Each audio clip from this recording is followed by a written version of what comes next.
초겨울 지중해의 바람이 심한 파도를 일으키고 있었지만 부두는 조용했다. 낡은 배들이 그 적막함 속에 묶여 있었다. 모든 것이 정지돼 버린 듯했다. 남프랑스 스페인 접경의 작은 항구 도시 꼴리오.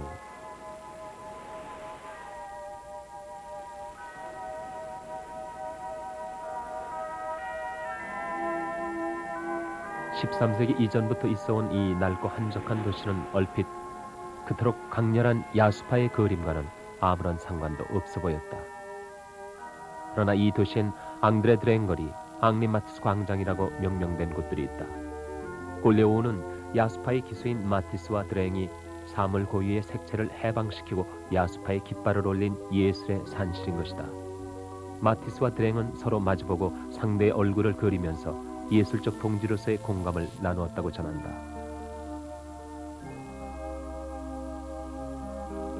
영국 런던의 테이트 갤러리는 꼴리오에서의 두 사람을 재현이라도 하는 두 야수파의 창시자들을 상징적으로 배치해놓고 있다. 이것은 마티스가 그린 드랭의 초상화인데요. 이 작품을 대할 때 우리는 먼저 부자연스럽다는 느낌을 받게 됩니다. 왜냐하면 머리나 눈, 수염이 초록색으로 그리고 얼굴은 노란색과 주황색의 밝은 색조로 처리되어 있기 때문이죠. 마티스가 이 작품을 그릴 때 모델이 된 드랭은 나무 아래에 서 있었습니다. 그래서 빛을 받게 되는 그의 얼굴은 마티스가 빛의 색이라고 생각한 노랑과 주황색으로 처리된 것이죠. 그렇다면 그늘은 어떤 색이 돼야 하느냐? 마티스는 그늘은 빛의 차단이므로 그 보색 관계에 있는 청색을 써야 한다고 생각한 겁니다. 즉, 마티스는 색채의 보색 관계를 활용해서 최대한의 강렬한 색조를 작품에서 표현하고자 한 것입니다. 이같이 야수파 화가들의 기본 개념은 현실을 그대로 묘사하는 것이 아니라 색조를 최대한으로 살림으로써 현실을 재창조하려 했던 것입니다.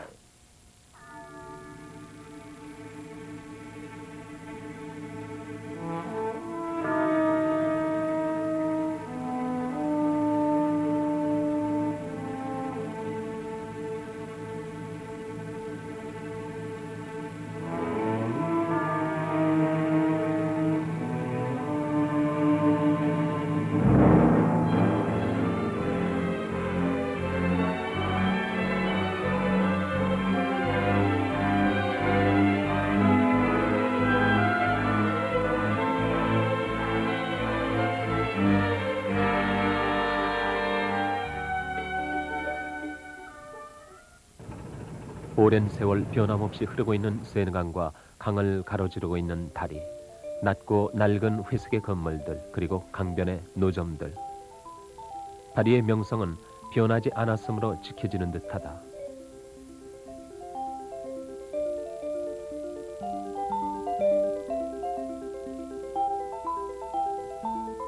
오늘도 변함없이 거리 한 모퉁이를 차지하고 있는 거리의 화가들. 다리 위에선 거리의 화가들조차 풍경처럼 보인다. 파리 미술학교에 다니던 100년 전쯤의 마티스도 풍경처럼 이 거리 모퉁이에 앉아 그림을 그렸을 것이다. 색채의 해방가 마티스. 그는 화가로서의 긴 생애 동안 줄기차게 단순화의 충동을 억제하지 못했다. 모든 것을 처음 보는 것처럼 볼 수 있어야 한다.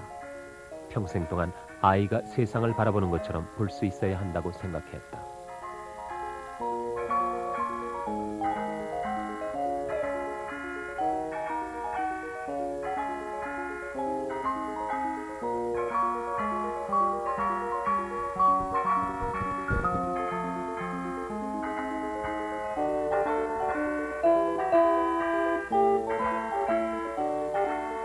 실제로 그의 그림들은 어린아이가 그린 그림처럼 보인다. 단순하고 색채는 제멋대로이다. 그러나 이 그림은 여름 오후의 건강한 즐거움과 누리 끝에 단잠을 느끼게 한다. 밝고 따뜻한 삶의 분위기가 있다.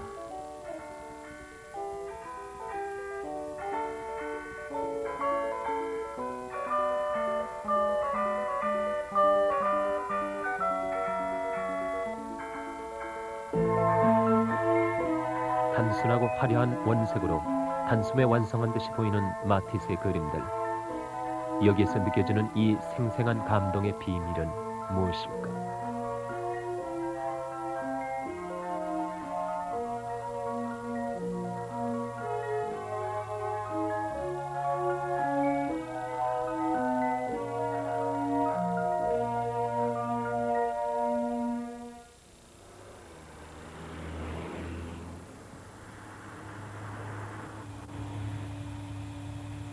앙리 마티스는 북프랑스의 르가토에서 태어났다. 1869년 12월 31일. 아버지는 곡물상이었고 어머니는 상당히 재능 있는 아마추어 화가였다고 전한다.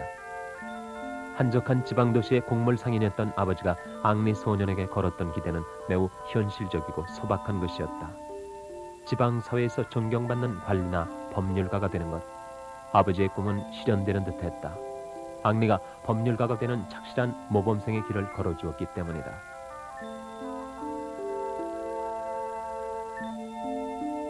보안거리의 그 2층 집은 국화 화분을 늘어놓은 꽃집으로 변해 있었다.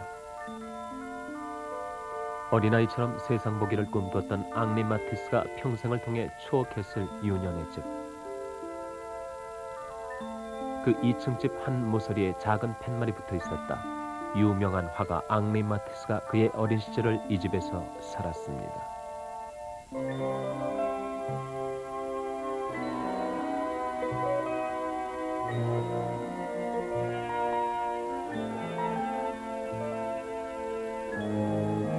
예술 지망생들의 동경인 파리.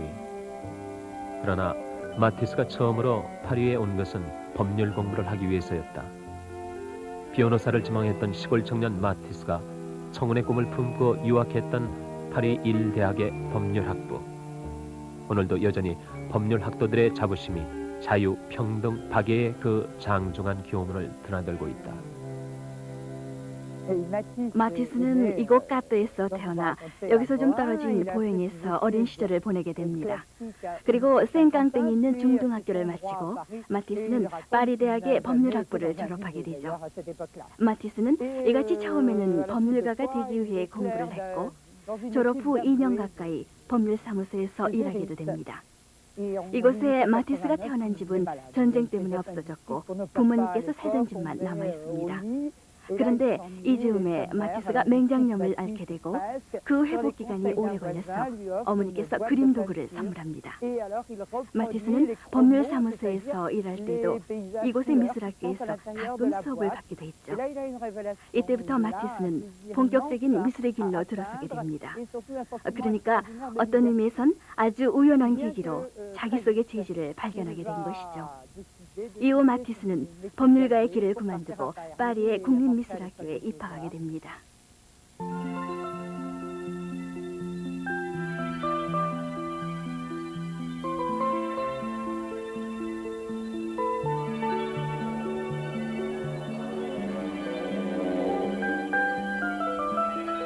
법률 공부를 하는 동안에는 단 한 차례의 미술관 관람조차 하지 않았던 마티스.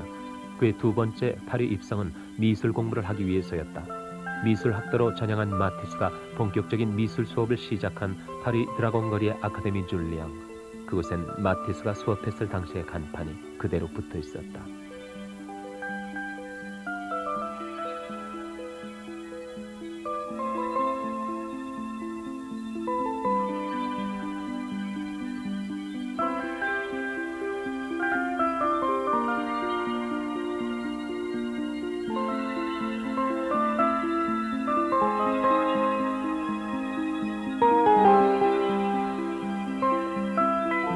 (1898년에) 그린 이 그림은 마티스가 미술 수업을 하던 무렵의 화실 분위기를 짐작케 해준다.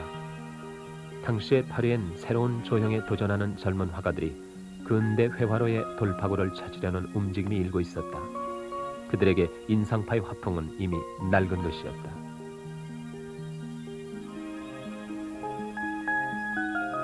마티스는 아카데미 줄리앙의 가리쉐 클래스에서 파리에서도 가장 권위 있는 국립미술학교에 가기 위한 입시시험 준비에 몰두했다.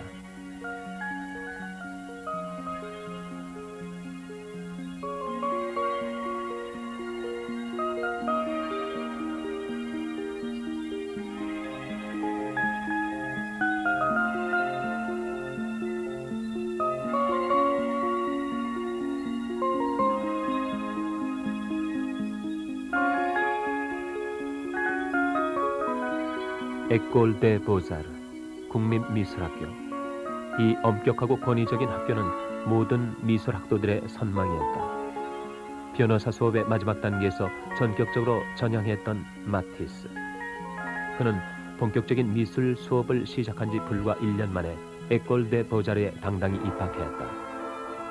천부적인 재능 외에 그에겐 자신에게 매우 엄격했던 지성이 있었다.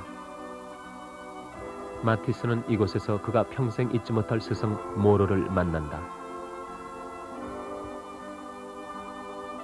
모로는 서양 미술사의 화가로서가 아니라 위대한 스승으로 기록된 특이한 인물이다. 그의 교실에서 루오의 강렬한 개성과 마티스, 마르케, 카모엔 같은 젊은 야수주의자들이 길러진 것이다. 그는 국립미술학교 특유의 아카데미즘은 물론 자신의 주의나 기법조차도 강요하지 않았다.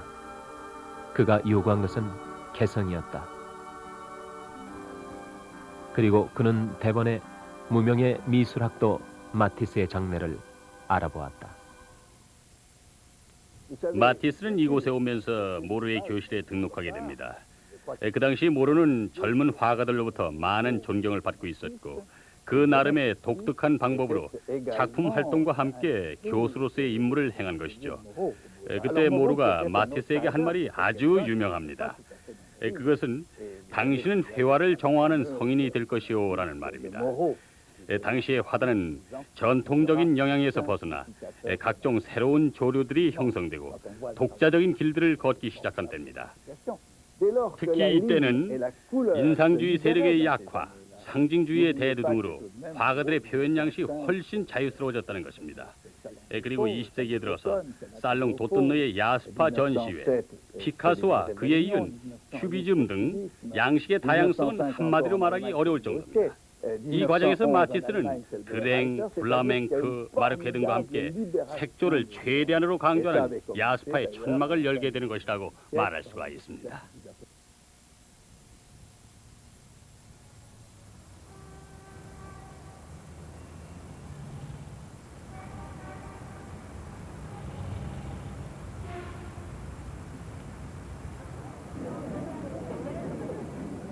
루브르에는 오늘도 인류의 위대한 유산을 확인하려는 장사진이 늘어서 있다.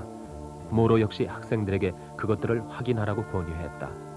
당시로선 매우 파격적인 교수법의 소유자였던 모로 선생도 자연과 대가들에게서 배워야 한다는 원칙만은 바꾸지 않았던 것이다.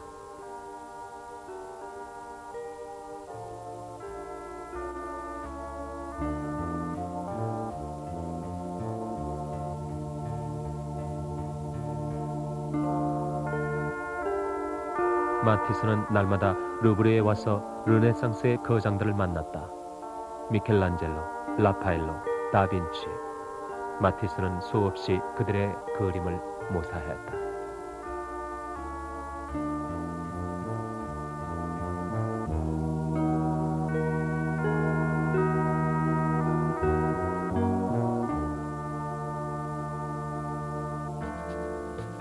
다음은 인상파 화가들의 차례였다.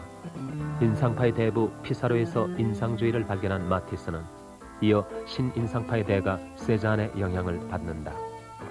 가난한 무명 화가에 불과했으면서도 세잔의 새 용료를 구입했을 만큼 마티스는 세잔을 좋아했다.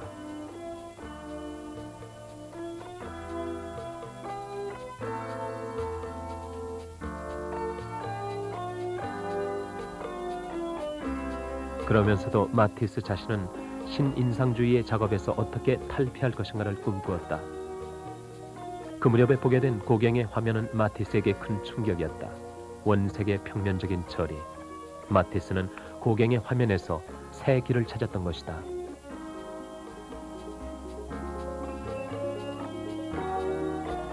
마네나 모네처럼 빛을 빛으로 수가 아닌 색으로 포착할 수 있다는 가능성을 깨닫게 된 것이다.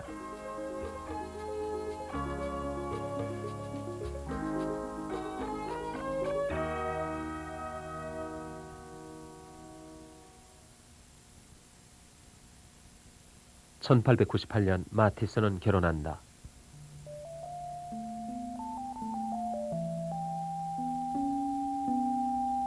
그는 신부 파레르와 함께 런던으로 신혼여행을 떠난다. 밀월 중에도 끊임없이 화랑술래를 거듭했던 마티스.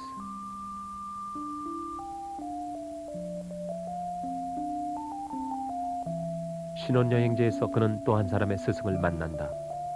영국이 자랑하는 풍경화가 터너의 그림들이었다.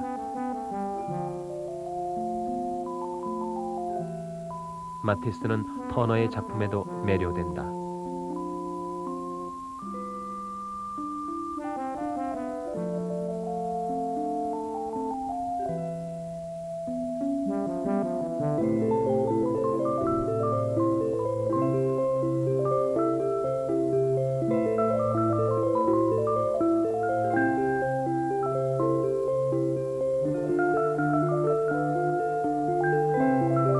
미술 수업기에 마티스는 그가 있기 전에 대가들을 거의 전부 섭렵했으며 그토록 철저하게 다져놓은 기초 위에서 그는 자신의 깃발을 들었던 것이다.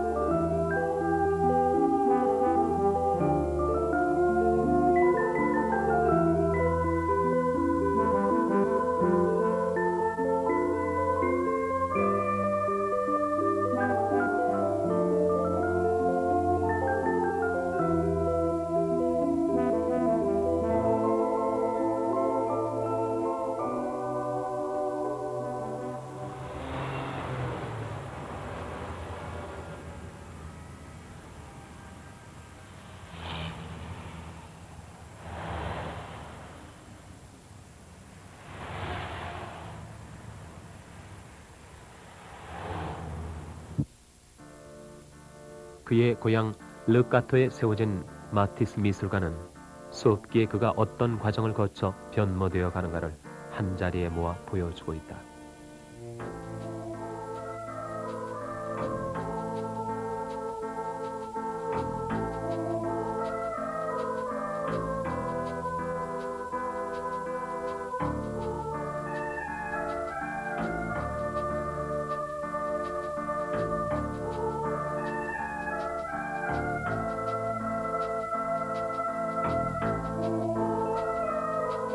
특별한 기법의 수용보다는 그의 수업 시대를 말해주듯 보다 고전적인 내용에 가까운 화폭들이다. 후기에 그가 걷게 되는 화려한 색조의 길과는 달리 어두운 화면으로 처리되어 있다. 그리고 작품의 전체적인 구성은 정통적인 방식에서 벗어나지 않고 있다.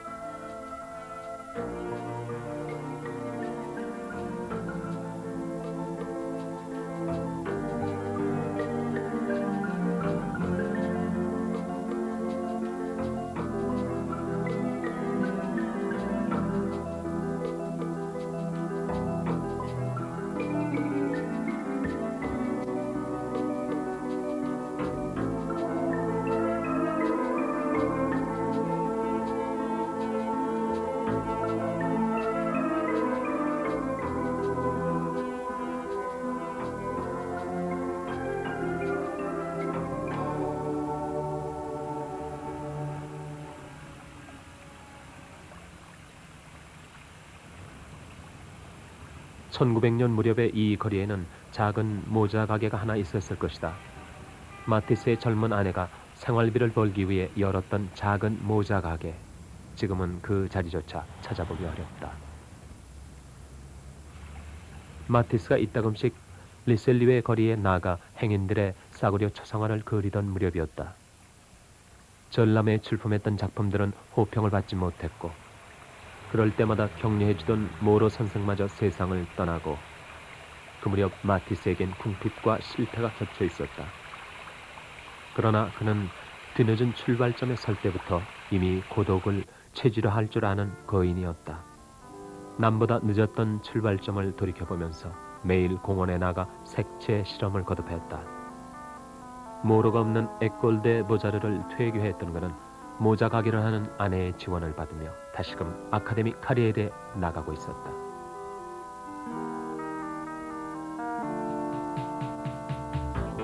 빛을 찾아서 아카데미 카리에르에서 만난 드랭과 함께 마티스의 리비에라 해안 여행은 잦아지고 있었다.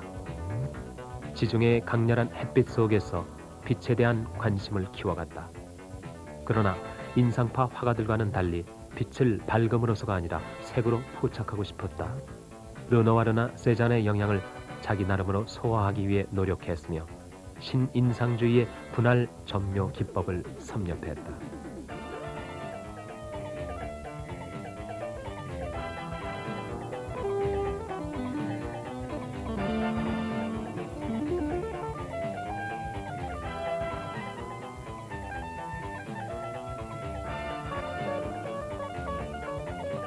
보들레르의 시 여행의 유혹에서 제목을 따온 이 그림은 자연과 인간의 행복한 공존관계를 그리고 있다. 그러나 마티스의 의도는 그렇게 단순한 것이 아니었다. 캔버스라는 2차원의 세계에서 사물 고유의 색을 해방시키되 완벽한 조화를 실현한다. 마티스와 드랭은 그런 목표를 향해 색채를 재구성했다.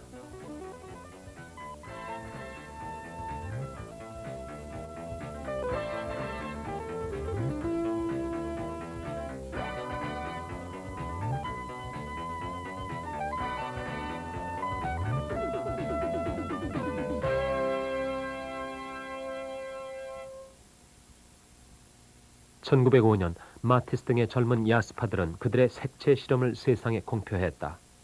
살롱 도톤, 해마다 가을전이 열리는 이곳에도 그로부터 80여 년의 전통과 권위가 쌓여왔다.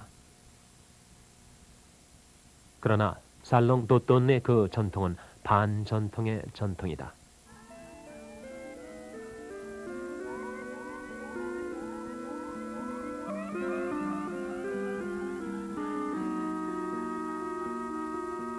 (1987년에) 살롱 도톤에는 인상주의로부터 표현주의, 비상징주의, 추상주의, 거의 모든 경향의 작품들이 한자리에 모여 전시되고 있었다. 그것이 1903년 이래 살롱 도톤의 전통이었다. 1905년에 살롱 도톤에는 마티스를 비롯한 젊은 화가 그룹에게 야스파라는 이름을 부여했다. 그것은 폭발적인 스캔들이었다. 원래 이 살롱 도토느는 국가에서 주도하는 전람회의 관료적이고 형식적인 면에 대항하려고 창립된 것입니다. 그 당시 건축가이던 프랑스 주르당의 주도하에 창립된 이 전시회는 세잔, 고갱, 마티스, 루오 등등의 대가들의 전시회를 통해서 그 위치를 확립해 나가게 됩니다. 여기에 전시되는 작품은 그러나 꼭 유명 작품만은 아닙니다. 화가라면 국적과 나이와 학력에 관계없이 심사위원회의 결정에 따라 전시되는 것이죠. 올해 전시회는 회화, 조각, 사진 등 거의 모든 부분이 망라되어 있는데 대체로 표현주의적인 경향이 지배적인 것으로 보입니다. 그런데 1905년 6년 야스파 전시회 때의 반응은 보다 특이한 것이었습니다. 이들 화가들의 그림이 처음 일반에 공개됐을 때 관객들은 놀란 정도를 넘어서 오산이나 지팡이로 작품을 친 경우도 있었다고 합니다. 비평가들도 이 작품을 파렴치한 것이라고 매도했고 심지어는 그들의 정신 상태가 의심스럽다고 말하기도 했죠. 이들에게는 빨간 나무니 밤색 바다니 하는 색채의 사용이 도저히 용납될 수가 없었던 것입니다.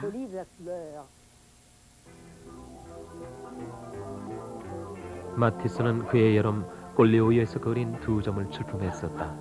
모든 혁신적인 것, 실험적인 것들이 겪게 마련인 비난과 수모 속에서 마티스는 야스파라는 회화의 새 지평을 열어보였다.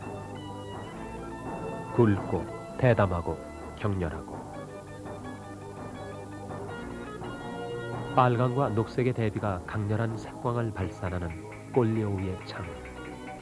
이 그림은 어린아이처럼 순수한 시각적 즐거움을 불러일으킨다. 색채의 눈부시게 명쾌한 혁명, 마티스가 실현한 색채 해방의 효과였다.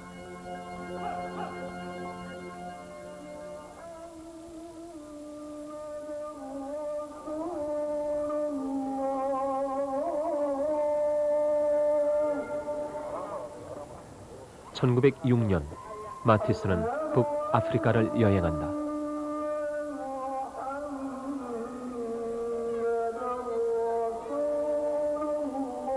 북아프리카의 비스크라 여행을 통해 마티스는 아라베스크 문양들과 만난다. 생명적이며 식물의 꿈처럼 유동하는 선. 아라베스크 문양은 무한한 갈망을 암시하고 있었다.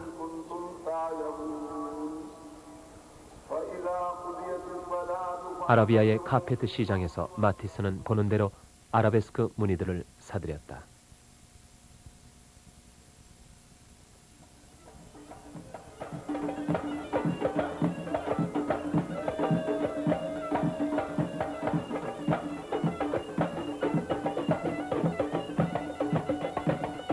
아프리카. 마티스는 이 원색의 나라에 매혹됐던 것이다. 이후로도 그는 2번의 모로코 여행을 통해 근동 취미를 키운다.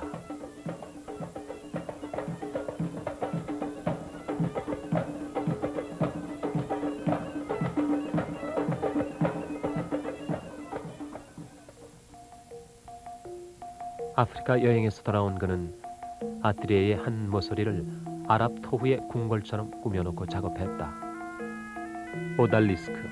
오달리스크는 옛 터키의 후궁에 있던 아름다운 궁녀들을 말한다. 그 아름다움과 이국풍, 화려한 옷감과 무늬, 오달리스크는 마티스의 타고난 색채 감각과 짜임새를 나타내는데 가장 어울리는 소재였을지 모른다. 아라베스크 무늬는 마티스의 호사하고 화려한 기호를 자극했으며 그것은 배경을 크게 장식하는 장식적인 요소로 나타난다. 색채의 단순화를 통해 달성한 장식성, 그것은 자칫 화면을 경직시켜 단순한 무늬의 기록으로 떨어져버릴 함정을 지니고 있다.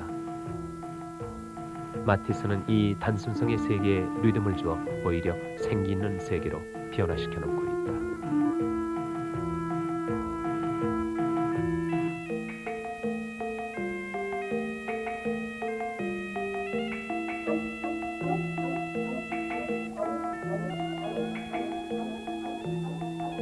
화면의 기조색을 대담한 빨강이나 파랑으로 통일하고 색채의 조화를 계속 시도해보던 시기였다.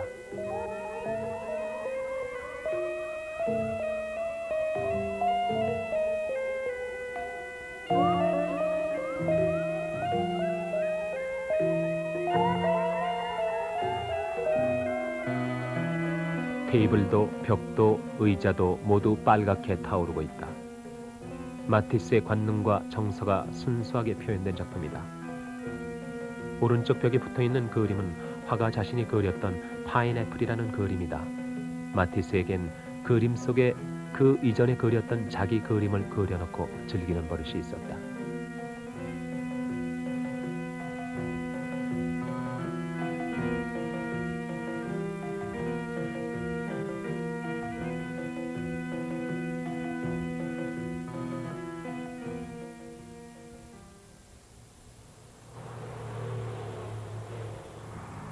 세느 강변, 노틀담 사원이 바라다 보이는 뚜르넬 거리에는 그가 창문을 통해 바라보며 수없이 많은 노틀담 사원을 그렸던 그 아트리에가 여전히 남아있다.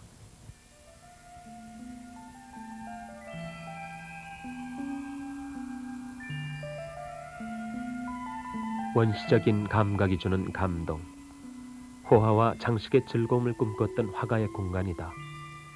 마티스는 하나의 작품 뒤에 같은 제목의 습작을 여러 점씩 남긴 것으로도 유명하다. 단순하고 즐겁기만 한 그의 그림들은 그러나 결코 즉흥의 결과가 아니었던 것이다. 즐거움을 꿈꾸면서 그는 고통스러웠을 것이다.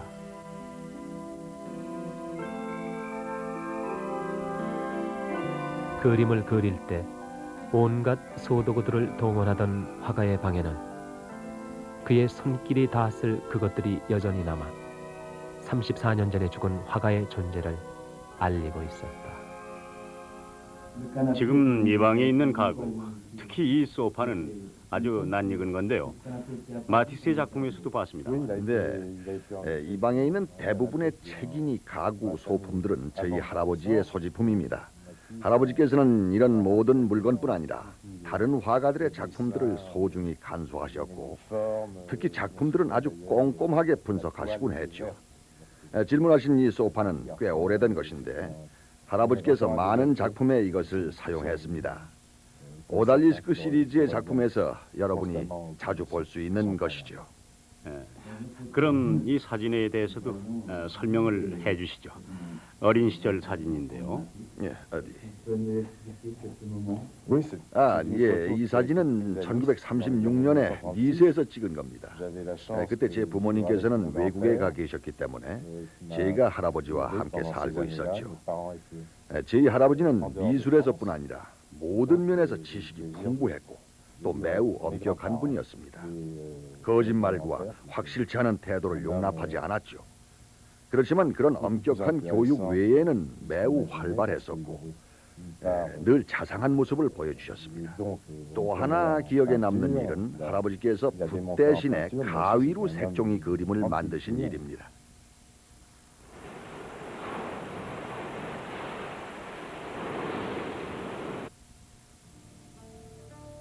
남프랑스의 니스. 피서철이 되면 파리의 인구가 줄지어 이동해오는 유서 깊은 휴양지. 마티스가 그의 만년을 보낸 곳이다. 1941년 류마티스에 걸려 병상에 눕게 된 마티스는 니스로 내려와 레지나 호텔에 장기 투숙한다. 허리를 굽히기 어려웠고 다리를 쓰지 못하는 병마의 고통과 함께였다. 오래 붓을 들고 그릴 수 없었던 화가의 고통. 그것은 화가의 종말을 뜻하는 절망이었을 것이다.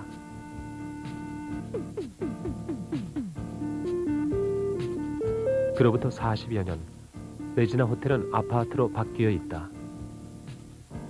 마티스 만년의 집, 그 절망의 방은 남아있지 않다. 남아있는 건 극복의 신화뿐이다. 몸을 마음대로 움직일 수 없었던 마티스. 그는 타고난 의지와 감각으로 전혀 새로운 방법의 탈출구를 찾아냈다. 캔버스에서 멀찍이 떨어져 긴 장대 끝에 붓을 끼워 그렸으며 휠체어에 앉아 색종이의 신화를 탄생시켰다. 가위는 붓보다 더 감각적이다.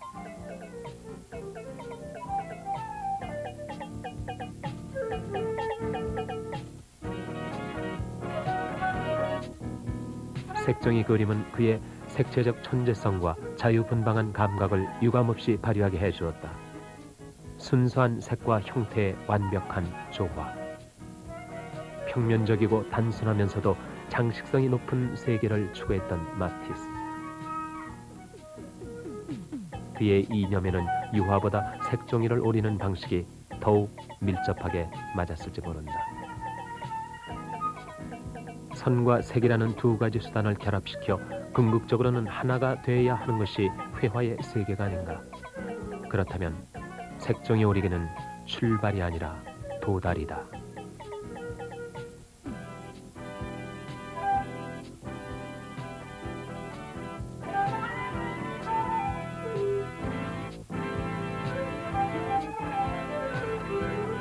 가위로 그린 색종이 연작은 마티스 예술의 귀결점이었다.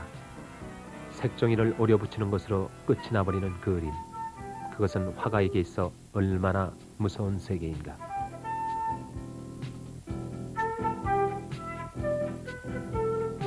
비상한 의지에 집중이 있었을 것이다. 그에 앞서 오랜 세월 감각을 연마한 집적이 있었다. 재즈, 이 청량한 걸작에는 순수한 색과 형태의 유희가 있다.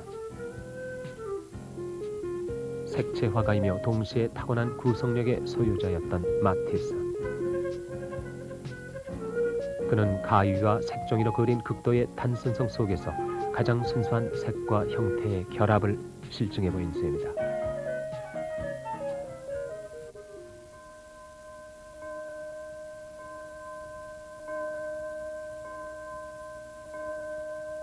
니스에서 서북쪽으로 20km, 방수의 언덕 숲 사이로 보이는 작은 성당. 도미니크의 수도원의 로자리오 성당이다. 그러나 사람들은 모두 마티스 성당이라고 부른다. 설계에서 장식에 이르기까지 마티스에 의한 것이기 때문이다.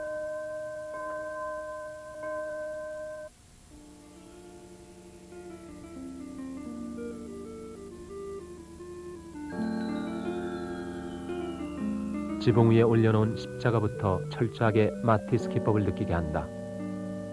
1947년부터 1951년까지 노화가 마티스는 5년의 세월을 이곳에 바쳤다. 화가 자신이 자기 예술의 극치라고 자랑했던 이 작은 성당은 성당 전체가 통일된 그의 작품이다.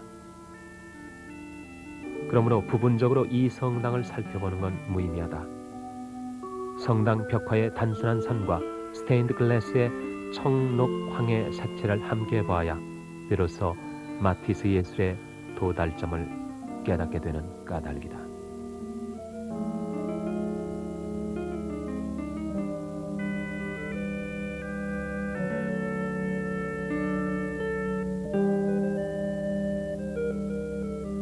방스의 성당, 작지만 캔버스로 쓰기엔 너무 거대하다. 불구의 악조건 속에서 마티스는 가장 거대한 캔버스 앞에 서게 된 것이다. 방스에 수도원 사람들은 몇 날 며칠을 두고 꼼짝도 하지 않고 휠체어에 앉아있는 그를 발견하곤 했다. 그는 창문을 통해 들어오는 빛을 보고 있었다. 창문을 통해 성당 바닥으로 떨어지는 빛. 그것은 시시각각으로 변화한다. 마티스는 수천 수만의 그 빛을 모두 포착하고 흡수하려 했다. 십자가의 길. 이윽고 그는 이 검고 진한 선묘에 순교했다. 흰 타일 위에 검은색의 선만으로 완성해놓은 세계. 이것이 색채화가 마티스가 마지막으로 도달한 세계였다.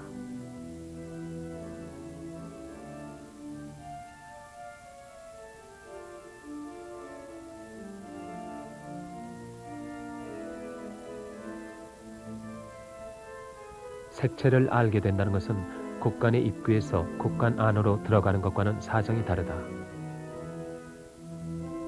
진정한 색채 화가는 단순한 목탄 대상으로도 똑똑히 그 모습을 표현하는 것이다. 마티스는 색채의 곡간 안으로 들어가기 위해 80평생을 그 엄숙한 준비에 바쳤다.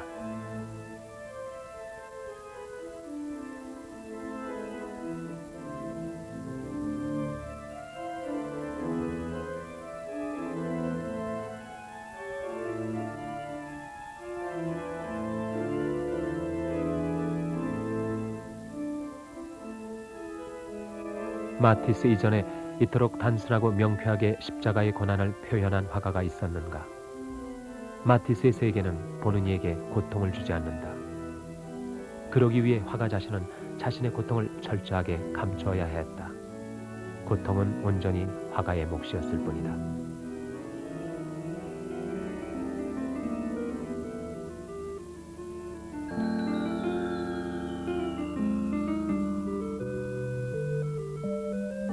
보는 이가 봄의 경쾌함과 기쁨만을 누릴 수 있도록 화가가 얼마나 힘들게 도달한 세계인가를 전혀 눈치채지 못하도록 그의 세계는 단순하고 명쾌하다. 그러나 그의 색채는 결코 단순한 묘사의 색채가 아니다. 여기에는 사물에 대한 화가의 전인적인 사랑이 반영돼 있다.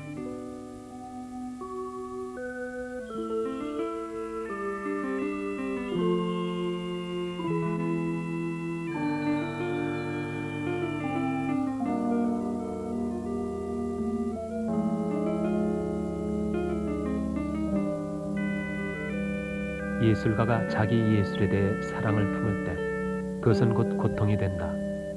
자신의 한계에 대해 절망하는 고통. 그 고통이야말로 예술가의 종교가 아닌가. 마티스는 그 종교에 순교했다.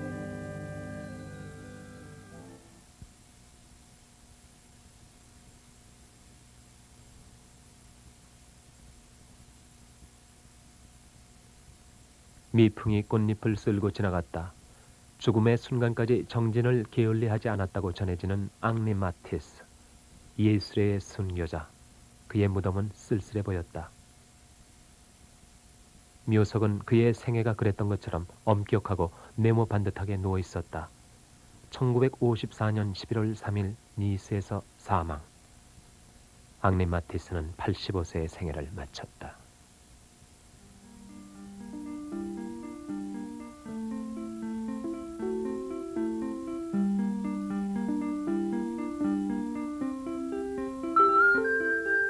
앙리 마티스에 대해서는 이미 너무나도 많은 찬사가 주어져 있다.